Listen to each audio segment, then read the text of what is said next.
보면 좋을 것 같습니다. 이 성벽 재건을 방해하는 세력이 있었죠. 이 성벽 재건을 방해하는 세력은 이 산발락과 도비아와 같은 이 사람들이라는 것을 우리가 잘 알고 있는데요.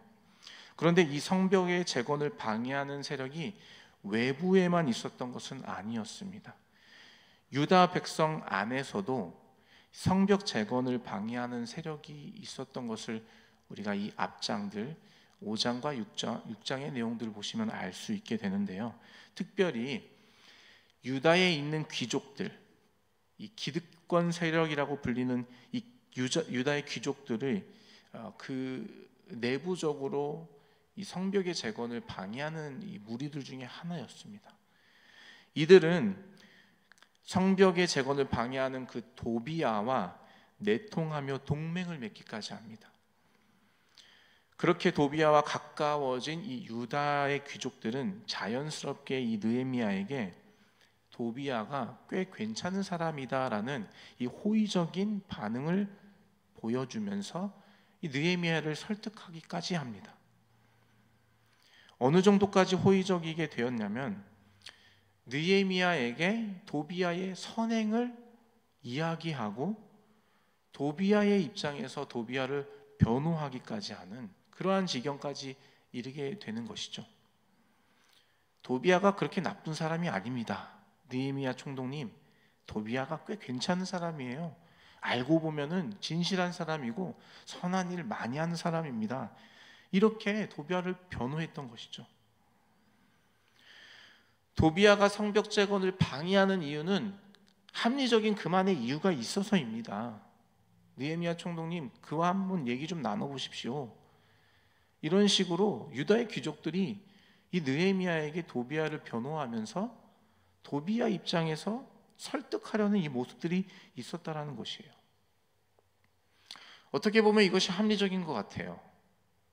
미워하지 않는 것, 원만하게 합의를 이루어서 뭔가 문제 삼지 않고 진행할 수 있는 것, 이것은 지혜로워 보이기도 합니다. 그런데 여러분, 우리가 이 분별력이 있어야 돼요. 지금 산발락과 도비아는 하나님께서 맡겨주신 이 하나님의 일을 두 손 들고 반대하는 대적자라는 것이죠. 원수라는 것이에요. 여러분, 우리 사단이 우리 믿는 자들의 원수인데, 여러분, 사단과 우리가 합의를 이루어가면서 원만한 합의를 이루어가면서 그들도 잘 되고 우리도 잘 되는 그런 관점으로 그들을 이 사단을 대한다고 있다면 그건 어리석은 것이죠. 그와 마찬가지로 지금 산발락과 도비아와 같은 사람들은 이 하나님의 일에 대해서 대적하는 대적자라는 것이에요. 유다의 성벽 재건에 대해 대놓고 반대하는 사람들, 하나님의 뜻, 하나님의 나라보다 자신들의 유익과 자신들의 이익만을 생각하여서 반기를 들고 있는 사람들과 합의를 보고 원만하게 그들도 잘 되고 우리도 잘 되는 그러한 방법을 모색하고 있다는 그 자세는 분별력이 없는 것이에요. 싸워하고 대적할 자들은 대적을 해야 되는데 지금 원수들과 함께 편을 먹고 같이 손잡고 가자라고 한다는 것은 어리석은 짓이죠. 이러한 분별력이 유다 귀족들에게 없었던 것이에요. 그러니 외부적으로만 성벽 재건을 반대하는 세력이 있었던 것이 아니라 유다의 귀환된 이스라엘 백성들 안에서도, 이 내부 안에서도 성벽의 재건에 방해되는 사람들이 있었다라는 것이에요. 유다의 귀족들은 하나님의 뜻을 반대하는 세력의 수장인 산발락과 도비아에 대해 긍정적으로 평가하고 생각하고 있습니다. 그런데요, 이 유다의 귀족들이 그렇게 원수와 같은 대적자 같은 그들을 그렇게 호의적으로 생각하고 그들을 위해서 변호하고 있는 그때에 실제로 자기 동족인 유다의 사람들은 지금 한 손으로는 병기를 들고 한 손으로는 병기를 들고 경계하면서 다른 한 손으로 열심히 일을 하며 지금 성벽의 재건을 힘써 일하고 있는 가운데 이 유다의 귀족들은 자기들은 손 놓고 오히려 이 유다의 사람들이 하고 있는 하나님의 일을 하고 있는 이 사람들의 사기를 저하시키면서 대적자들의 편을 들고 있다라는 참으로 안타까운 일들을 하고 있는 것이죠. 분별력을 잃으면 어디에 줄을 설지도 모르는 것이에요. 하나님 편에 줄을 서 있는 것인지, 아니면 하나님을 대적하는 자들 편에 줄을 서 있는지도 모르게 되는 것이에요. 어떻게 되면요? 분별력이 없으면요. 그런데 이 분별력은 여러분 어디서 나오는 겁니까?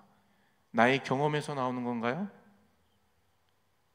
지식자들의 어떤 강의와 말들로부터 그 분별력이 생기는 것입니까? 여러분 그렇지 않아요. 이 분별력은 하나님의 말씀으로부터 나오는 것이에요. 하나님의 말씀을 알지 못하면, 깨닫지 못하면, 이 하나님의 말씀이 내 삶의 기준이 되지 못하면 분별력이 없는 것이죠. 아무리 많이 배우고 많이 공부한다 할지라도 주의 말씀을 모르면 내가 지금 하나님 편에 서 있는지 대적자들의 편에 서 있는지도 모르는 어리석은 일을 하게 된다는 것입니다. 그래서 여러분, 우리가 이 주의 말씀을 가까이 해야 되는 것이에요.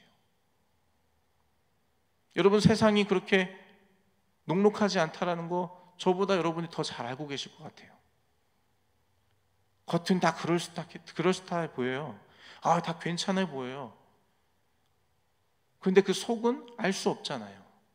분별이 필요한 세대를 우리가 살고 있지 않습니까? 그런데 그 분별력을 어떻게 갖냐 이 말입니다. 공부 많이 해서요? 경험이 많아서요? 그렇지 않아요. 오직 주님의 말씀으로부터만 그 분별력을 가질 수 있다는 것이에요.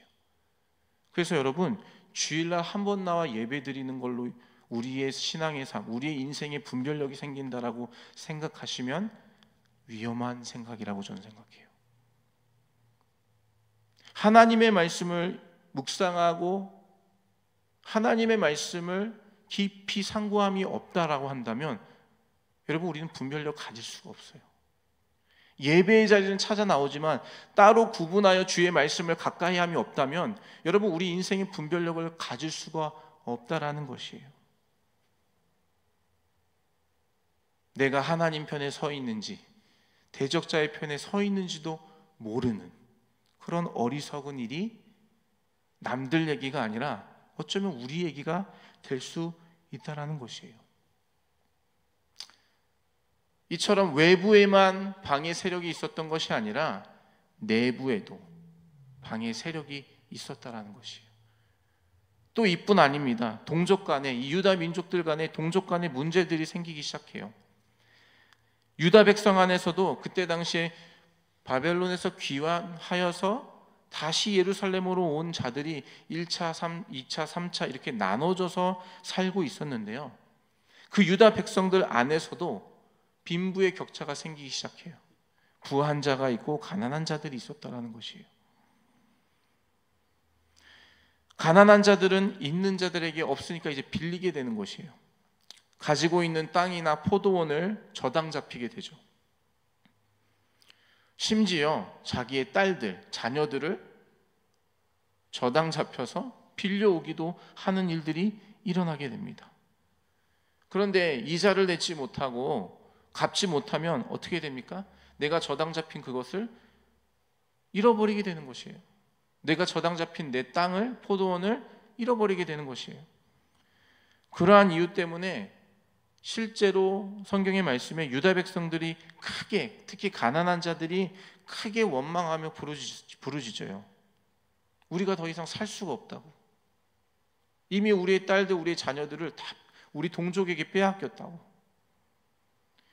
이 소식을 들은 느헤미야가 이제 귀족들과 민장들과 같이 부한 자들, 이 빌려준 자들을 불러서 그들을 꾸짖어요. 아니, 너희들이 어떻게 같은 동족끼리 이 비싼 이자를 먹여가면서 너희 동족을 살 수 없게 만드냐 이거예요. 이방인의 손에 팔린 우리가 다시 하나님의 은혜로 우리의 땅으로 돌아오게 된 은혜를 가졌는데 어떻게 너희 동족들이 또 다시 팔아 넘기는 이 어리석은 일을 하냐 이거예요. 감사하게도 이 느헤미야의 책망을 들은 이 사람들이 회개하고 돌려주기 시작합니다. 이러한 일들이 있었다라는 것이에요.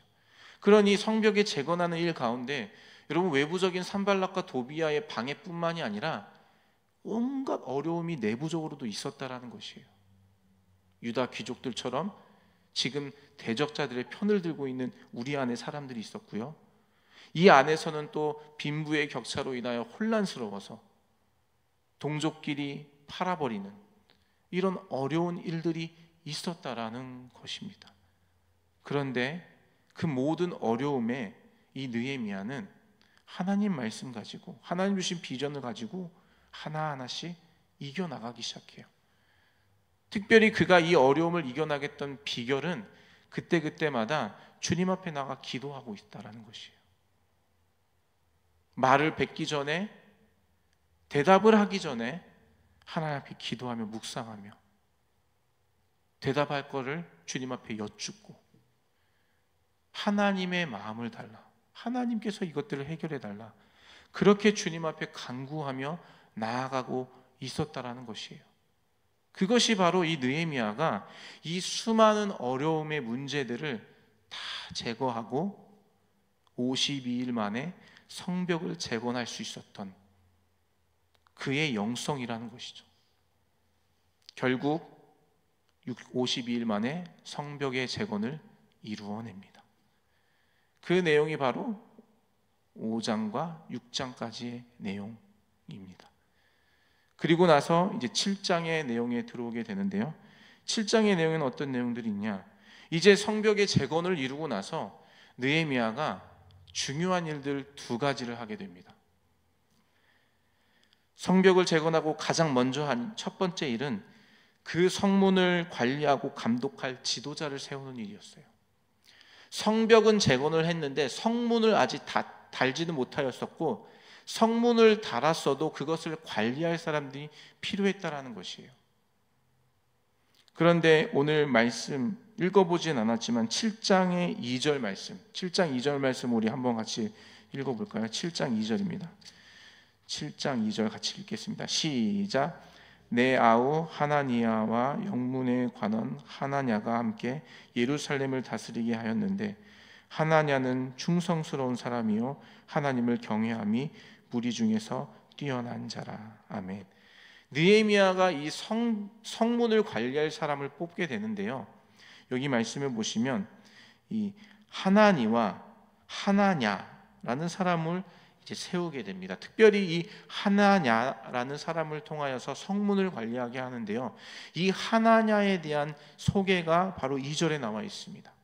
그가 어떤 사람이냐라고 했을 때 그는 충성스러운 사람이요 하나님을 경외함이 무리 중에서 뛰어난 사람이다라고 말씀하고 있어요. 여러분, 이것이 무엇을 의미하는 것입니까?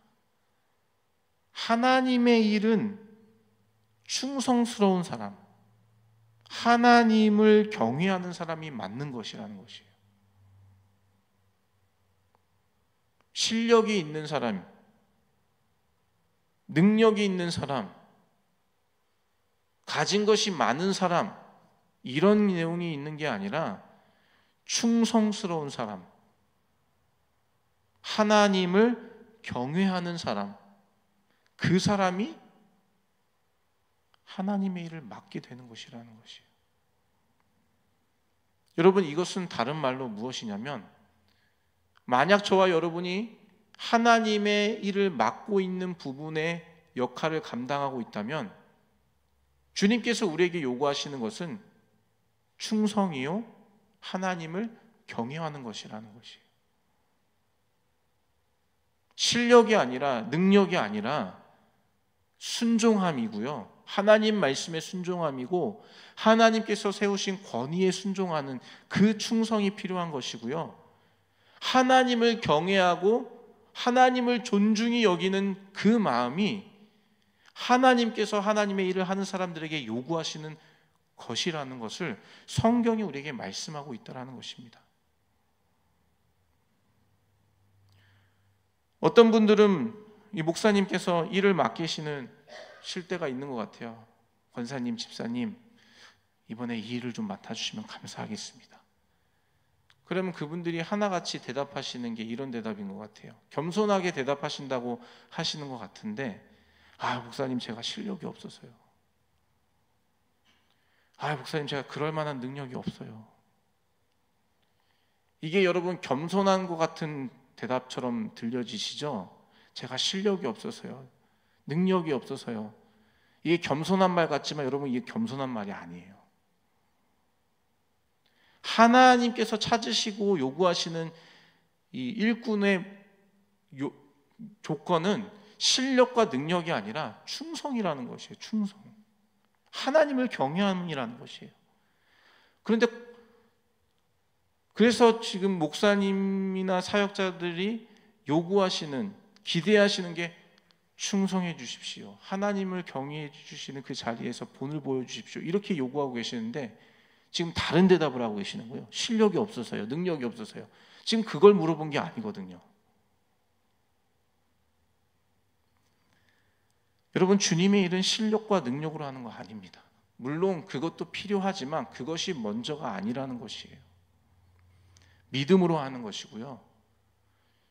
실력이 좀 부족하고 능력이 좀 부족해도 하나님을 경외함으로 순종하는 자가 그 일을 맡는 것이에요. 그러니 여러분 같이 교회 봉사하실 때 지금 다른 자리에서 섬기시는 분들을 볼 때 저 사람은 실력이 없는데 왜 저기가 있어? 여러분 그런 소리 하시면 큰일 나는 것이에요. 그거는 하나님의 관점이 아니라는 것이죠.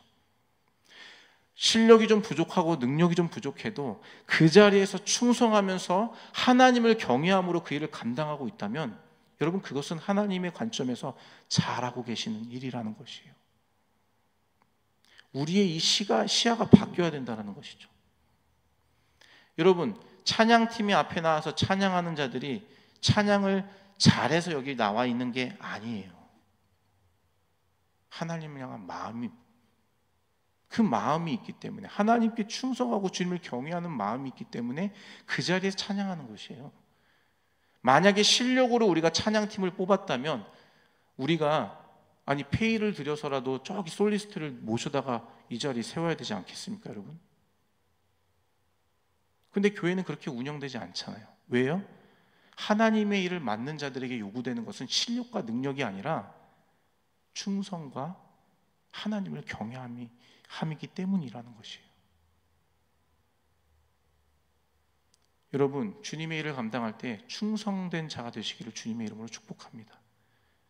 실력도 실력이지만 먼저 주님의 말씀에 순종하는 자가 되시기를 주님의 이름으로 축복드립니다. 하나님을 경외함으로 그 자리 가운데 계시면 주님께서 기뻐하시는 그 사역이라는 것이에요. 느헤미야가 했던 가장 첫 번째, 충성되고 하나님을 경외하는 자를 가장 귀하고 중요한 자리에 세웠다라는 것이에요.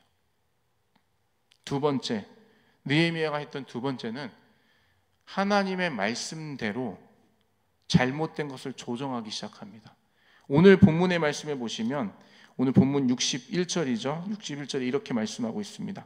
델멜라와 델하르사와 구룹과 앗돈과 임멜로부터 올라온 자가 있으나 그들의 종족이나 계보가 이스라엘에 속하였는지는 증거할 수 없으니 63절의 말씀도 있겠습니다. 63절입니다. 제사장 중에는 호바야 자손과 학고스 자손과 바르실레 자손이니 바르실레는 길앗 사람 바르실레의 딸 중에 하나로 아내를 삼고 바르실레의 이름으로 불린 자라. 64절입니다. 이 사람들은 계보 중에서 자기 이름을 찾아도 찾지 못하였으므로 그들을 부정하게 여겨 제사장의 직분을 행하지 못하게 하고. 아멘. 여러분, 이게 61절과 63절, 64절 말씀을 읽었는데요. 이게 무슨 말이냐면 지금 귀환되어서 돌아온 우리 이 유다 백성들의 이제 사람들을 계보를 조사하기 시작을 했어요. 그런데 이 7장의 내용은 이 에스라 2장에도 똑같은 내용들이 나와 있는데요. 귀환돼서 돌아온 사람들의 이제 이름들을 정리하기 시작합니다. 그러는 가운데 이 느헤미야가 하나를 발견해요. 무엇이냐면 제사장 직분을 감당하는 사람들의 계보들을 조사하고 실제 이 계보와 맞춰보고 있는 가운데 제사장 직분을 감당하는 자들의 이름이 계보에 없는 사람들이 있는 것이에요. 족보에 이름이 없는 사람들이 지금 제사장 직분을 하고 있는 사람들이 보여지게 되는 것이요, 알게 되어지게 된 것이죠. 느헤미야가 그 사실을 알고 족보에 없는 자들, 확인할 수 없는 자들, 그들을 제사장 직분을 감당하지 못하도록 중단시키게 되는 것입니다. 여러분, 이것은 무엇을 얘기하는 것입니까? 제사장의 직분은 하나님께서 율법을 통하여 오직 레위 자손에게만, 아론의 자손인 레위 족속에게만 그것을 맡겨주셨는데, 포로를 갔다가 다시 돌아오고 이렇게 좀 혼란스러운 이 역사적인 배경 가운데 지금 다시 펼쳐보고 보니까 족보에 이름이 없는 사람들이 지금 제사장 직분을 하고 있다는 것이에요.